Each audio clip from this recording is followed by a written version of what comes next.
You're very welcome along to the Matchbook NFL Podcast. We're back for another season.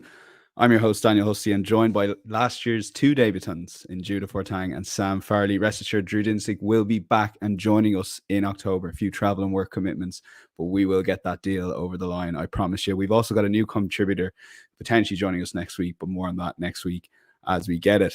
Throughout the season, Judah will be joining me. Sam's going to be in and out. He's going to pivot towards our new Matchbook Bet Builder product. More on that in just a minute. So yeah, there's a lot going on, I would say. I feel a bit like an NFL general manager with deadlines to hit and all that, but we're back. Judah, how was your summer?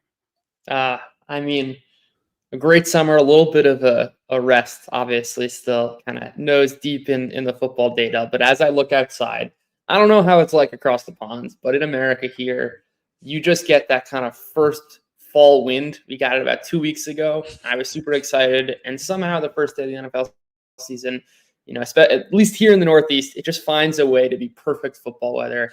We got like 60 and sunny, clear skies in the morning. It makes you feel good to be alive. I mean, it's unbelievable. No, Judah, I love it. And I saw a similar tweet that you put up a couple of weeks ago, and it got my mind focused again that, yeah, Judah's right. Maybe the NFL season is just around the corner. Sam, give us the UK perspective. I'd say you're, as a football man, but also very much an NFL man. It's quite an exciting time of year, I would say. Yeah, I think it was only a couple of weeks ago the Premier League came back, and it felt like we had a bit of a lull without sport. And today, well, yesterday it was kind of shorts weather. Today it is grey, it is wet, it is miserable, and I think that is perfect football weather. So, yeah, I'm so excited. I see Judah's got the Robelo cap back once again. I think it's going to be a good season. Yeah, I'm very much looking forward to it, to be honest. Sunday nights won't be the same for the next 20 plus weeks. So we're very much looking forward to bringing you. We're recording on today, which is Thursday, ahead of the NFL season starting later. We will traditionally be in the Wednesday slot. So keep an eye on our social channels for the exact time on that. Quick little focus on Team Matchbook for a minute or two. We do have a new bet builder product, as I mentioned. That'll give you the wide range of markets. You can place your props, both in multiples and singles. And we're essentially giving you the best of a sports book with the bet builders, but also you get the value of the Matchbook betting exchange with your main exchange bets as well. So well worth checking out, the best of both worlds. And we do have normally you would hear loads of new customer offers, but for existing customers, Matchbook customers, if you do place a £10 bet builder at odds of 2.0 or greater from Thursday to Sunday on any game, we will give you a free £5 free bet to use on Monday Night Football every weekend. So check that out. Two more things. Firstly, Sam will be, as I mentioned, pivoting towards the Bet Builder product. We'll be releasing a risk-free £5. It would be the Sam Farley special, basically, every week. It'll be released on our social channels on Friday. You'll get your money back as a free bet, up to £5 if it loses. So hopefully we don't have to pay them out because it's won. But do check out both at Farley Rights on Twitter, but also the Matchbook account as well. And last thing, if you are watching on YouTube or you're listening on the podcast, head over to the YouTube video and comment your Super Bowl winner for a chance to win a £50 free bet that will be credited to you on Monday morning. So you have until Monday morning to get your bets in or your comments in, and you get a chance to win a free £50 free bet. That's it, guys. We will crack on as best we can here and take a look at the betting that we currently have on matchbook.com. We're going to start just a running order here. Is Steelers at Falcons, Cowboys at Browns, Rams at Lions, and Jets at 49ers. We're keeping it simple with the 4 Sky games. And before we get to all that, which will be the games we're covering, we'll have a look at the outright market on the Super Bowl and get the guys' initial thoughts here. So Chiefs are 6.4 favorites to win the 3 in a row. Never been done before. The Niners 6.6. Baltimore Ravens 9.4. The Detroit Lions available at 14.5. Then you have the likes of Eagles 15.0, Bengals 17.5, which we'll get to. The Texans 18.5. Packers 20.0, Bills 21.0. It's bigger prices than the rest. I think I saw my own Chargers in at around 60 to 70.0 on the Matchbook betting exchange, which I think just shows you where we're at the moment. Dolphins, incidentally, also 34.0. So Sam, kick us off here with the Cincinnati Bengals as you think are potentially slightly overpriced in the market. Yeah, so I mean, look, first of all, I think the 49ers and the Chiefs are rightly the favourites for both of their conferences. They're the best 2 teams in the NFL last season. I think heading into this, I'd say that's probably still the case, but at kind of short odds of, I think it's 6 point something, both of those, I don't really feel that inclined to bet on them. I think I could kind of maybe wait and see a bit and then kind of bet at a slightly lower price, maybe a bit later on in the season if I really want to back those teams. So the team that I think stands out for me is the Bengals, 17.5. And in many ways, there's kind of reasons to not particularly like the Bengals. I think defensively they were terrible last year. Then you can talk about some of the guys who've left. They don't have Tyler Boyd anymore. They don't have Joe Mixon. But I'd say certainly in terms of Mixon, I don't think he was particularly efficient. I'm not particularly worried about that. But the one thing they do have is Joe Burrow, and specifically a healthy Joe Burrow. And I think he's almost got to the point because I think he's only finished 2 of the 4 seasons healthy. I think we're almost kind of getting just how good he is. And obviously Patrick Mahomes is the best quarterback in the NFL. But I think if we see a fully fit Joe Burrow for a season, 2 seasons back to back, I think he's going to be back in that conversation for sure. And he's one of the few quarterbacks in this league, I think, who has the real kind of ability to take a team on his back and elevate the players around him. And that's basically the reason why. It's just Joe Burrow, the Joe Burrow factor. As I said, he's only finished 2 of his 4 seasons healthy. And in those seasons, the Bengals have reached the AFC Championship game and they've reached the Super Bowl. So he has form in terms of what he's shown that he can put a team on his back. And I think ultimately, if you're not going to go for one of the 2 kind of the big boys, I think the Bengals are the next best team. I like the Packers. I think they're 20. And I think when kind of going down the odds, I'd say the Dolphins are probably the lowest I'd feel particularly comfortable betting. But either way, I think it's going to be an exciting season for sure. Yeah, it was an exciting one from memory. 90.0 the Packers last year, Sam, that you put up. That was an exciting journey. So yeah, interesting stats on Joe Burrow. If he can stay fit throughout the season, that's always the risk, obviously, but maybe that 17.5 will look big. A price that is big, it doesn't need to look big, Judah, is the Jacksonville Jaguars at 75.0. And look, I think with the Matchbook betting exchange, you can back a wild price, and maybe if they come in later in the season, you can lay off some of that bet, but make the case for the Jags. Yeah, I mean, I think it's fairly similar to what Sam was just outlining of like the quarterback matters a lot. Let's kind of like remember where we were last season around week 9, week 10. Trevor Lawrence is healthy. This is a team that is 8-1. They had won a playoff game the previous year. Trevor Lawrence looks like this emerging quarterback. He has a shoulder injury. He's got an ankle injury. They kind of collapse towards the finish. The narrative that it's left in people's minds is like, oh, Trevor Lawrence was supposed to enter this year 3, like he's going to ascend into this next tier of quarterback. The Jaguars are here for real, and he didn't. And I think it's one thing to say like he wasn't good enough or like something went awry. That's not just like he got hurt and he played through injury. Like that is not the same thing as a quarterback who just kind of fails at expectations. And I think we can basically just put ourselves back in the shoes of last offseason. And there's little reason, I think, to dismiss the possibility that Trevor Lawrence can be a top 5 quarterback. And I think the weapons are a particularly intriguing case. I mean, Brian Thomas looks every bit like a good wide receiver 1. He doesn't have to be on this team still with Christian Kirk still in the mix. Gabe Davis is a solid NFL receiver, but rookie wide receivers contribute, especially if they're particularly good. And it's not as though this cast is significantly worse than it's been in the past. And in fact, it has upside to be even better if Brian Thomas can kind of turn into a great player. I have some concerns with Press Taylor as the offensive play caller. I really wish it were Doug Peterson. I think the defense was pretty bad, but has pieces. Josh Allen, or Josh Hines. Allen is a terrific edge rusher, especially if he can take the next step and kind of enter into that next tier of elite edge rushers. I think that kind of has some ripple effects towards the rest of the defense, but they still have some players. Trayvon Walker is still a former number 1 overall pick. Has disappointed, but still is a productive, especially in the run game. They have some solid corners. It's not as if this defense is complete dust. I think at the end of the day, if we're getting a quarterback where I think there is a compelling case to be made that he has a shot at elite ceiling in a decent situation, and we're getting that at 75-1, that's something I'm going to be all over. Yeah, I like the case. I'm not gonna lie, I like both cases, but Jags at 75.0 on Matchbook.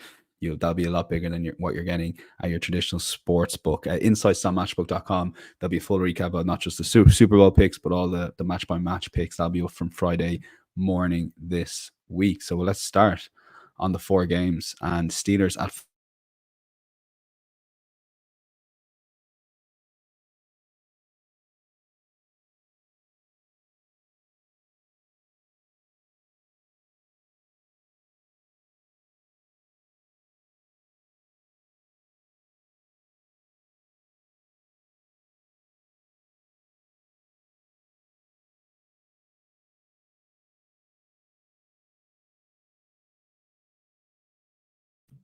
Falcons. Make the case for them.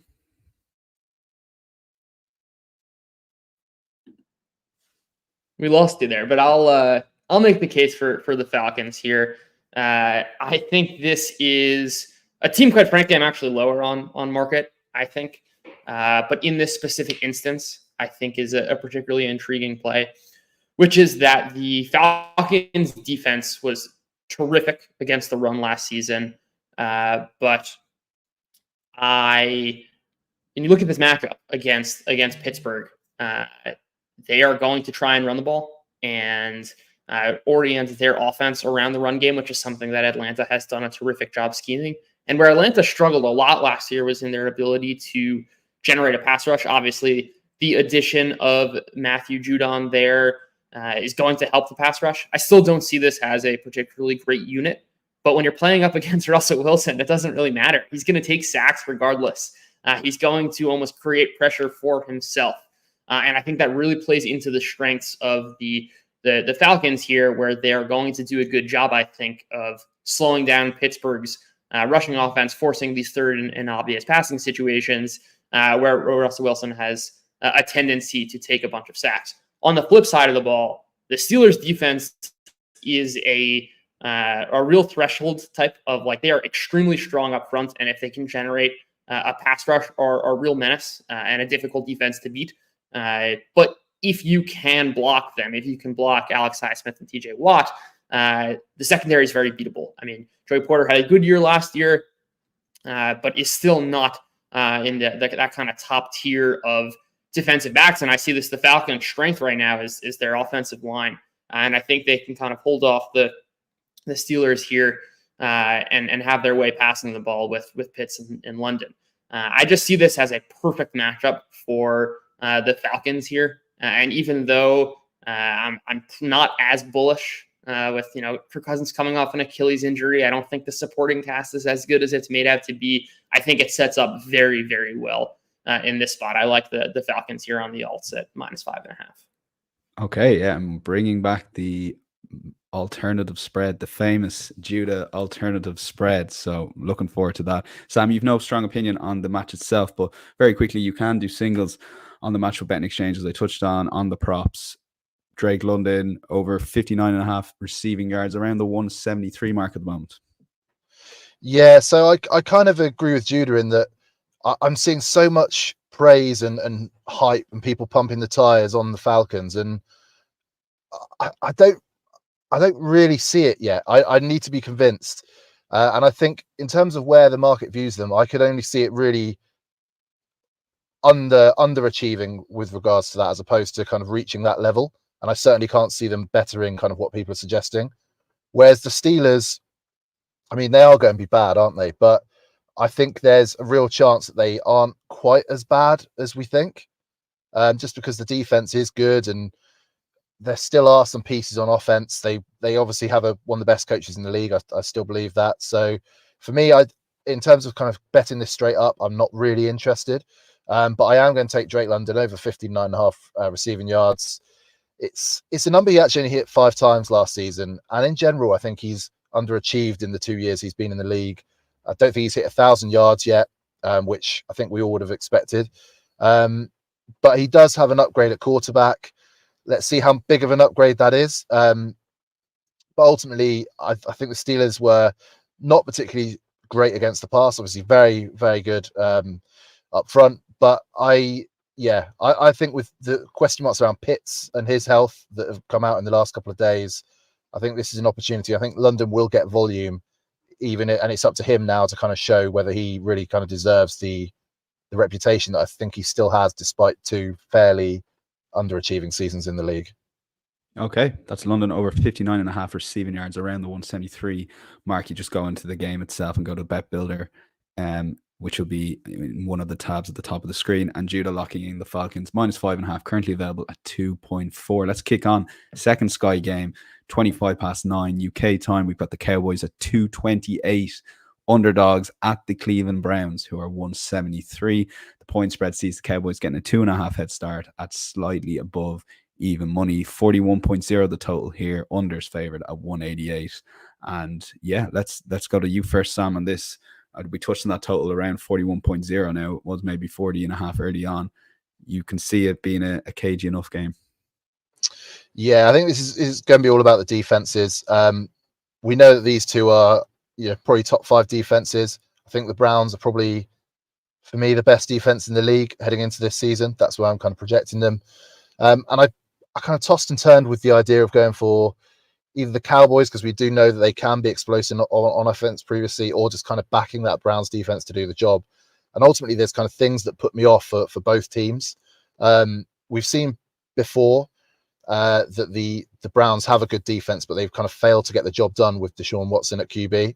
And he's had another kind of off season to kind of help get himself back to where he kind of was with the Texans. But I still think it's quite a big ask, and I don't really trust him effectively against what's going to be a pretty good Cowboys defense. And then on the flip side of that, there's the Cowboys offense, which we've seen how explosive it is previously, but you've got CD Lamb, who obviously hasn't been practicing as much as you ideally would have liked. Is he going to be at kind of 100% ready to go levels? I'm not so sure, and I wouldn't want to bet my money on that. Then you have their running back core that is frankly an insult to the game. So I'm just going to expect both offenses to not kind of hit the peak that they could, and then just rely on two very good defenses to kind of keep this low. And yeah. Okay. Yeah, that's currently under, well, the line at the moment, under 41.0, 188 on Matchbook. This is incidentally due to Tom Brady's going to be making his debut there. For those in the UK and US watching the game, will be an interesting watch, see how he settles into his new role. But yeah, you don't have a bet on this, but give us your thoughts on this. I mean, storyline here, obviously Dak Prescott, I mean, the regular season king, but when it comes to the playoffs, is it going to be a similar story for the Cowboys again this year? Yeah, it's a interesting spot for the Cowboys because I think very quietly they lost some pieces on the offensive line. They're starting rookies at left tackle and center. I mean, Justin Steele's not exactly lighting the world on fire at Terrence Steele. Justin Steele's a pitcher for the Cubs. Terrence Steele, not exactly lighting the world on fire at right tackle, but kind of as you said, like, it's not that dissimilar of an offense to last season, where Dak Prescott was extremely close to winning the MVP, and like the offense really flowing through Prescott and CD Lamb was among the best, if not the best, the Cowboys have had in the Dak Prescott era, which is a little bit surprising considering they've kind of had some atrophying of other areas. This is also an interesting spot in general, just because like these two teams are power ranked very differently. Meaning, like, if you look at just like consensus, if you want to look to other markets like win totals or Super Bowl futures or anything of that variety, the Cowboys are kind of like a top 10 team and the Browns are way further down.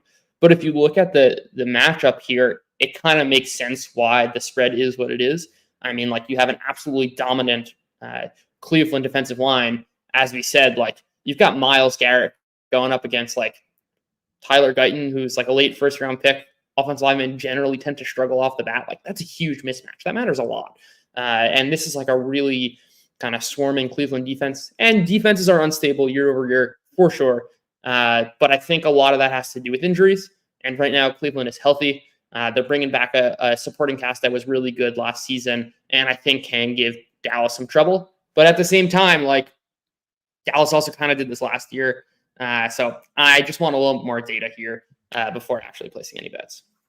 Well, it's a good point because, look, it's week one. You don't want to go through the bankroll completely for the season in week one, but so many questions will get answered straight away off the bat. in week one, and then you can go from there. So maybe hold fire in some games. And this is one that Judah is Sam leaning towards under 41.0. Let's go to Sunday Night Football. I'm actually really looking forward to this game because repeat of last year's wildcard game was a brilliant game. Rams 278 underdogs heading back to Detroit with Stafford, who the Lions are 153. The handicap sees the Rams get a 4-point head start. That was 3.5 yesterday, and the total currently stands on Matchbook at 51.5. Judah, take it away here. So yeah, it's repeat of last year's wildcard game. How much do you read into what that result will do to this game, if anything? Yeah, I think it's interesting in that the market's almost pricing it as like an update of that game. Whereas it's just like if we played the next week. I think that's a little bit less true now that the Lions kind of moved from 3 to 4. But these teams are not the same as last year, at least not on the Rams side of the ball, right? They may have lost a really good player in Aaron Donald. I'm not sure if he's good. Jokes aside, that he's an all-world talent, that the second order effects of his departure I think are really going to be felt across the entirety of the defensive line, right? It's not just that they lost Aaron Donald. It is also that other contributors around him are going to have more difficult assignments now without Aaron Donald soaking up all the attention. I also wouldn't kind of discount what the loss of Raheem Morris, the defensive coordinator, is. There's been a lot of compelling research on how coverage especially is very heavily influenced by the positions that they are put in by their defensive coordinators. And Raheem Morris has been one of the best in the league at that. They were like 21st in EPA per play allowed last year, I believe, or at least something along those lines. And like, given the personnel they had, that's a great achievement. But that's not at all the case right now. I just see this as a huge, huge mismatch from the Lions' offensive side of the ball. We can talk more about that when we get into the best bet section. But I just see this as a spot where the Lions are as stable as could possibly be. We're in the third year of the Goff, Campbell era, and Ija and Ben Johnson. How can I forget that? I just see this as a team that is very certain, or in as much certainty as we can possibly get in week one. They're really good. The Rams have gotten a lot worse, and I don't think the market has quite caught up to that yet. Okay, yeah, like it's even as you said, a market move could be 1 point. It might not be a big enough move for you to still not be interested. I'm sold, Sam. I don't know about you, mate. Yep, I'm sold, and for exactly the same reasons that Judah mentioned. The outgoings are genuinely scary, what it does to that defense. And this is a team, let's not forget, they started last season pretty poorly as well before kind of catching fire down the stretch. So the fact they're priced similar to last season just boggles the mind to me, because I think the Rams are a team who, I still believe in the coaching there. I believe in Matt Stafford, so I think they will be able to get wins on the board, but things could go south quite quickly for them, I think, if things go badly. And I'm going to take the Lions -4 all day here. Like Judah said, it's a team we know what they are. We know what they are now. They know what they are. They know the coaching. They know how they want to play.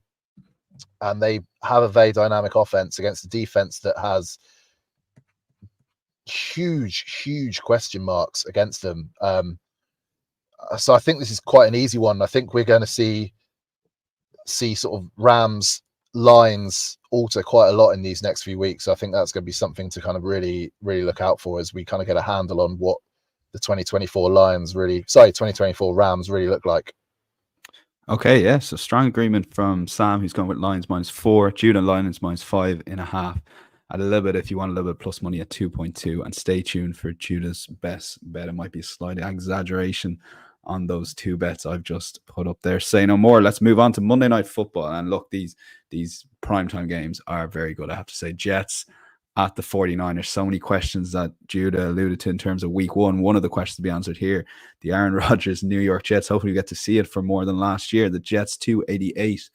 Underdogs to the Niners, one of the favorites for the Super Bowl, who are 1.5. The Jets get a 4.5 head start here at 193. The total is 43.5. Sam, back to you. I mean, firstly on the Jets themselves, before maybe you move on and make the case for the Niners, it's a bit more exciting for them this year if they can keep Aaron Rodgers fit. They do potentially have some more firepower to work in, that obviously to capitalize on that great defense they have. Yeah, I think so. It's such a shame we didn't get to see it for more than a couple of minutes last season, because I mean, Garrett Wilson's numbers were phenomenal when you consider the carousel of absolute rubbish that he had passing him the ball. Breece Hall, incredible. And I think this is going to be a really, really fun team. They're a team that I think could really surprise people. And their record last year, when you consider that Zach Wilson was leading the team for so many games, was actually just incredibly impressive because of that defense. And I think they could really, really improve here. That said, as much as I think they're going to have a really, really good season, potentially win their division, I don't think they're going to win this game. And I've taken the 49ers minus 4 points. This is basically the reason I've done this is kind of, I looked back at the start of last season, and the 49ers were so impressive out of the gate. They started lightning hot. They had 30 plus points in the first 5 games. And I think that really showed, or I would argue that shows that they prepared very well in the preseason and kind of got everybody kind of hitting the ground running at the right time. And I feel that they would have learned from that. They would have learned what worked, what didn't work.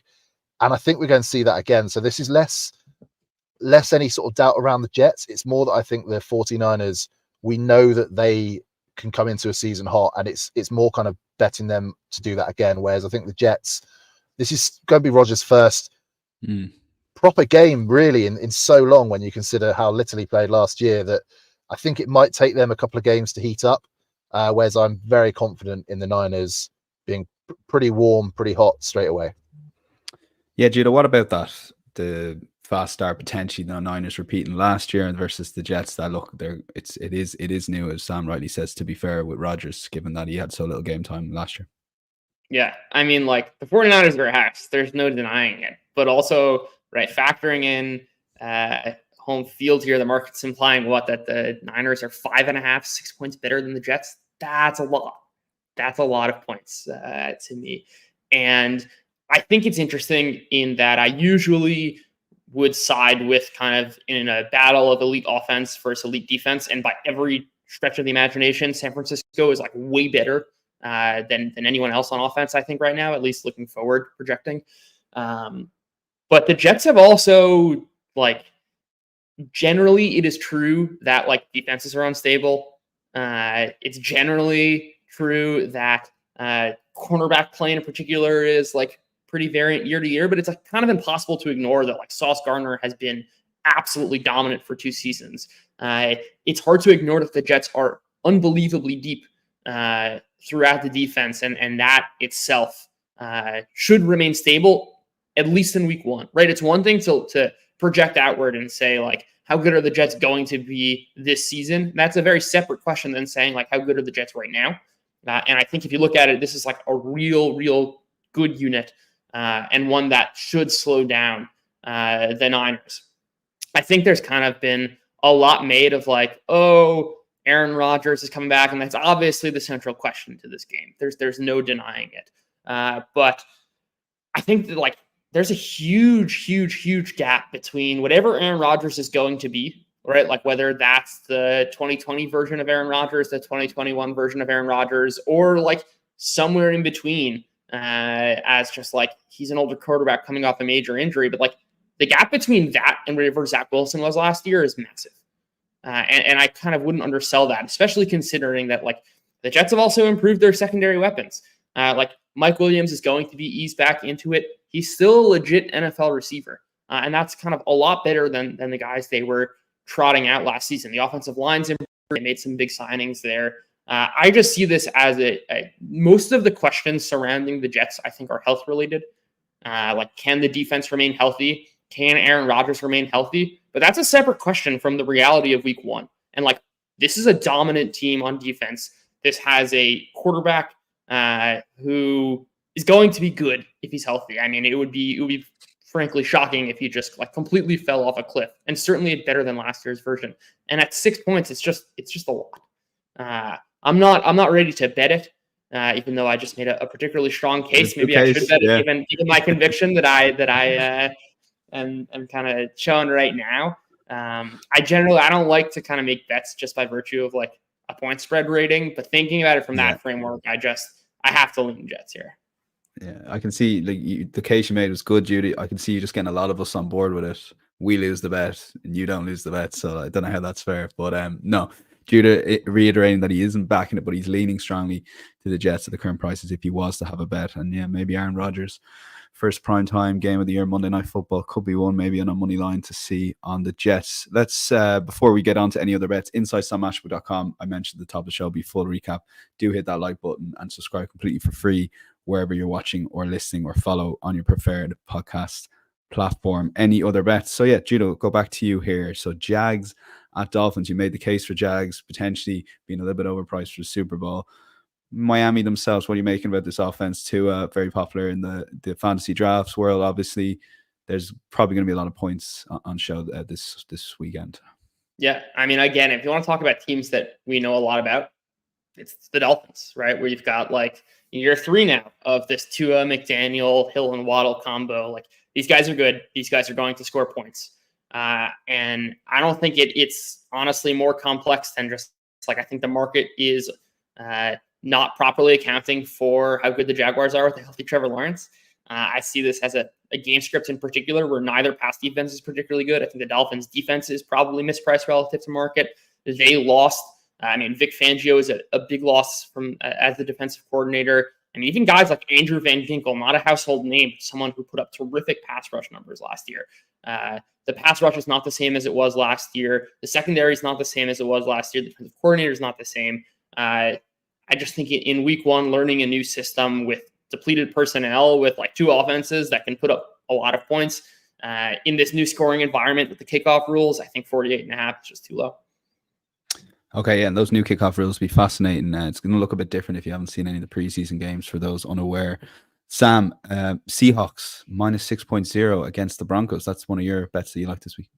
Yeah, and I feel in some ways it's a bit of a risky one. This game is very much kind of a tale of 2 rookies, I think. Rookie head coach in Mike McDonald, and obviously Bo Nix under center for the Broncos. And I'm really intrigued to see Bo Nix in the NFL. I think everything I've seen through this summer has been hugely impressive. But he is up against the Seahawks team here that are nothing if not consistently pretty good without being great. That seems to be the Seahawks way of late. I think they've got a better roster just across the 53. And Geno Smith, although he's not a top quarterback, he is a solid game manager, a very solid quarterback in this league. So it's pretty much based on that. I think this is a team that knows how to run the ball, even with a new coaching staff. I think we're still going to see that. That's always been their identity. And the Broncos were absolutely terrible against the run last year, so I think that could be the difference here. I think the Bo Nix era will go quite well in Denver, but it's going to take time, and against a team that kind of will just be, I don't know, home field.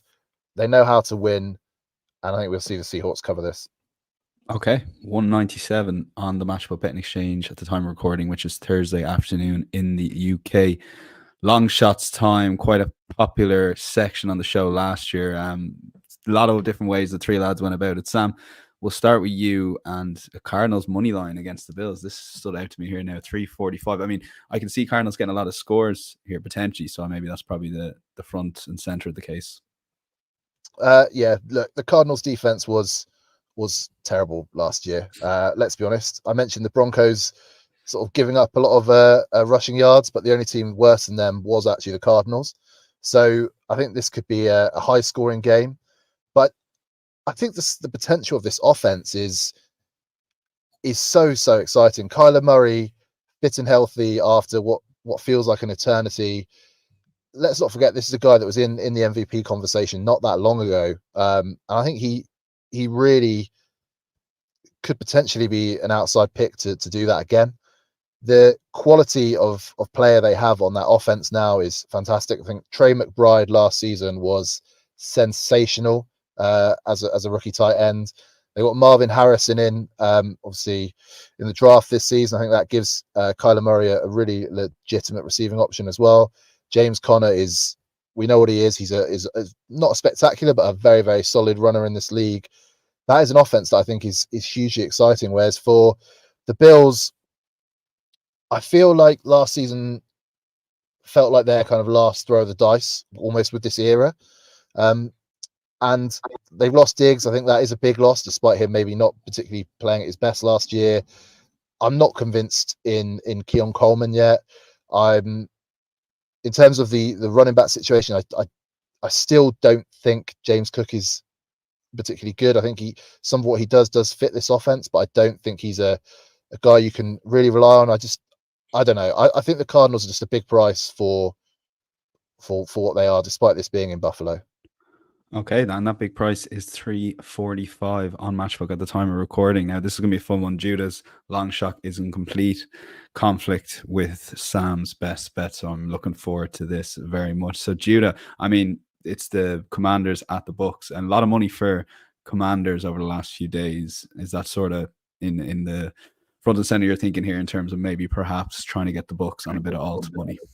Yeah, I mean, like the only thing I can think of that would reasonably get people on Washington's side here is a take on Jaden Daniels. I think everyone kind of thinks their defense is really bad. They were atrocious last season and didn't add any pieces. I mean, like they got Dan Quinn, sure, they added some nice depth pieces in Dorrance Armstrong and Dante Fowler, but I don't think that's exactly lighting the world on fire and generating pass rush. I'll actually start there of like Baker Mayfield has pretty drastic splits, whether he is under pressure or not.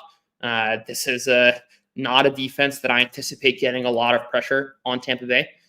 They also were far better against the run than the pass last year. That's probably going to change with Dan Quinn, though. So not too much to make out of it there. But if anything, I think that can kind of tilt Tampa Bay a little bit away from their general run pass tendency to sprinkling in some more passing. And I think that is going to kind of allow Tampa to score a whole bunch of points, which is why I'm kind of comfortable taking this on the 9.5 because I think there can be margin. But that's like part of the handicap. I think the main thing is that like there is this idea that Jaden Daniels has like whether he's good in the preseason or has taken the next step. Like how many times are we going to go through the same thing of like let's all jump on the Trey Lance bandwagon. He was awesome in the preseason. Let's jump on the Justin Fields bandwagon. He was awesome in the preseason. We've learned absolutely nothing. We have learned there is not a single thing we can take, I think, from Jaden Daniels' preseason performance. And if that is the kind of reasoning for betting on Washington, I would love to fade that. If you look at the things that are generally most stable, going from college to the pros, it's things like your sack avoidance, your pressure to sack rate. Jaden Daniels was a disaster in that department right there with Justin Fields in college. And I think that's like going to be his Achilles heel. This is not a particularly good wide receiving core. I don't think there's a lot of talent. I mean, we're doing the Cliff Kingsbury experiment again. I'm not exactly sure what that's about.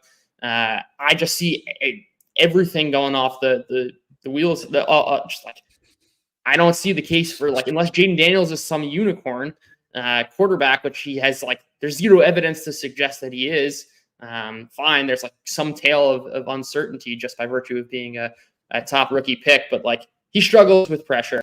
Todd Bowles is going to be drawing up a whole bunch of complicated blitz packages that I do not anticipate he'll be able to handle well. I just see this as a complete mismatch. I really like Tampa on the alt in this spot. Okay, can you tell that Judah is very passionate about the Bucks minus 9.5? So look, Sam, when I was getting into NFL, I was doing the J1 over in San Diego, and I went to a preseason game, Cowboys at Chargers, one of my first ever NFL game, preseason game, and I couldn't believe how like what was going on in the pitch in front of me in terms of how little anyone was really trying. To be honest, the best way of describing it.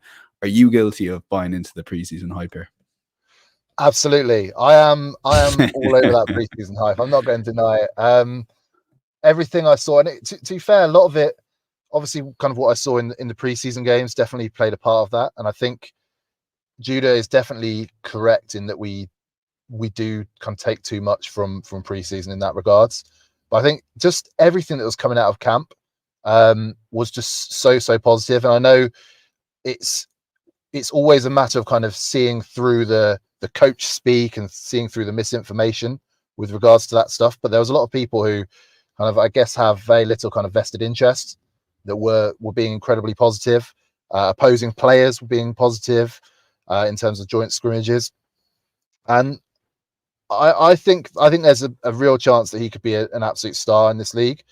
And so it's partly that the reason I've gone for the Commanders and the points, and partly that I think there's going to be some sort of regression for the Bucks. Obviously finished 9-8 last year, won the division, and I think we spoke about it on the pod. There were times where we were thinking they're not particularly good. We don't think Baker Mayfield's particularly good, but they kind of just found ways to win.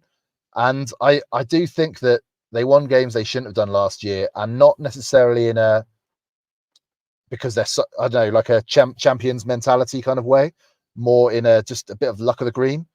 And I don't think that's something that can kind of continue here. And I think they're going to have a bit of a regression this season. Admittedly, there are some teams that aren't particularly good in that division, so they're not going to regress too much just because of that. But yeah, I do think that the Commanders have a good chance here, and maybe it's a bit of just positivity. I just want that franchise to have some good moments. I think they deserve it. Okay, but that's about the +3.5, currently 193 on Matchbook. There'll be a Polish middle there for sure. Judah, you can come back a little bit on that and then lead into your best bet, which we did, one of the main games we discussed early on. Yeah, I mean, what can go wrong exposing ourselves to a middle like that? No, I hear it.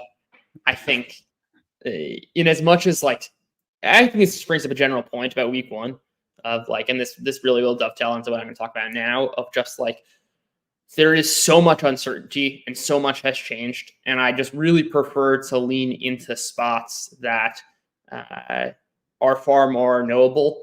And at least when you look at the uncertainty, you really want to align yourself of where does the risk kind of run? And I think, to me, there is, especially I should say, it's also relative to where the market's pricing it, right? If Washington was 7.5 point underdogs, that's a different story. But they're almost pricing in that Jaden Daniels is already, I think, a lot better than he's proven to be. And when you look at to me, what's more likely in the risk profile, it's that he's actually a lot worse than expectation than a lot better than expectation. And that's kind of what's kind of guiding that side of the bet, which I think dovetails very well into the best bet section. And I'm going to take the Lions -9.5 here, which is that, as I said, there's probably no more certain offense in the NFL than the Lions. I mean, this is third year of the crew. They've got 4 out of 5 people on the offensive line the same. They replaced, Kevin Zeitler or Jonah Jackson with Kevin Zeitler. Kevin Zeitler grades out as a better player, but these guys are going to be good. They're going to score. You can look at any efficiency metric. They've been top 5 over the last couple of years. It doesn't matter who. I mean, they've got Amon-Ra St. Brown healthy. They've got Sam Laporta in year 2. I mean, they were even putting Brock Wright out there, and he was kind of dominating. I think the scheme does a lot here. And you look at the Rams, and they haven't done anything on defense. I track something called disruption, which is a combination of one of two things. It's the type of pressure that moves a quarterback off of his progression. That usually happens early in a snap, but oftentimes if you have a long developing play, that can happen later in a snap. Or what's called perfect coverage, which is effectively, if you grade out every player, when one coverage player makes a mistake, that would be non-perfect coverage. So perfect coverage means everyone kind of doing their job. Effectively, this is a way to capture how much a defense can create chaos for an opposing offense. They were really bad last year, and Aaron Donald is basically accounting for almost all of their disruption. That number was 35% last year. The league average is around 40%. I think that number is going to be closer to 30%, 28% this year. And just to give a sense, in a play scale, that's a couple of points in a game. And the Lions were absolutely dominant on plays with no disruption. They had the third highest EPA per play. It was only the Texans and 49ers who were a little better. And we have a large sample knowing that this is sticky. This is stable. The reason they're so good is because they are schemed so well, and nothing's changed in that regard. I just see this as such a massive mismatch. I think they're going to put up a ton of points. Yes, Matthew Stafford Like, he's an alien. He, like, I think needs to have a truly incredible game to be able to keep up with the Lions, but they're also extremely banged up on the offensive line. That's the strength of the Lions defense, especially projecting a little bit of growth from Aiden Hutchinson, who was already terrific last year. I just do not see this as a spot where the market is quite capturing how bad the Rams are, and just the nature of the Lions offense and how they can front run teams and score a ton of points when they win really has me liking this alt line.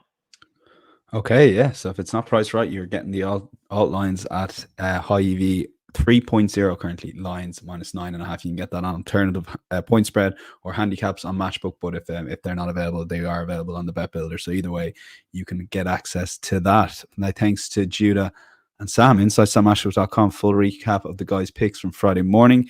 All we ask is hit that like and subscribe button wherever you're watching or listening. Comment your Super Bowl winner for a chance to win a £50 free bet. All the Bet Builder stuff that we touched on at the start. And last thing to say, enjoy the weekend's NFL. If gambling is of course meant to enhance that enjoyment, but do make sure it never takes over, and please do so responsibly. We will chat to you next Wednesday. All going well. Bye bye.